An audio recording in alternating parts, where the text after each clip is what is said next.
বলুন বৌদি, কোথায় লাগাবো? মানে এসব আবার কি কথা? একদম ঠিক কথা বৌদি, আমি তো লাগাই, ওটাই আমার কাজ। এখানে লাগাতেই এসেছি, কলের পাইপ। ভারী মজার ছেলে তো তুমি। মজা আর করলাম কোথায়, সুযোগ যদি পাই তবে করে দেখাবো। তুমি তো পিন্টু, কলের মিস্ত্রি।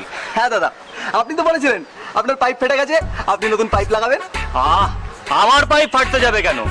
আমাদের রান্নাঘরের বেসিনের পাইপটা ফেটে গেছে, নতুন লাগাতে হবে। কথাবার্তা একটু ঠিকঠাক করে বলো, একজন মহিলা আছে তো। কেন দাদা, আমি কি কোনো নোংরা কথা বললাম? দেখুন বৌদি, আমার সাদা মনে কোনো কাদা নেই। আমি দাদাকে দাদা বলি আর গাধাকে গাধা বলি। আমি দাদাকে কোনোদিন গাধাও বলি না, আর গাধাকে কোনোদিন দাদাও বলি না। অবশ্য যাদের মনে পাপ থাকে তারা আমাকে ভুল বোঝে। ঠিক আছে, তুমি বড্ড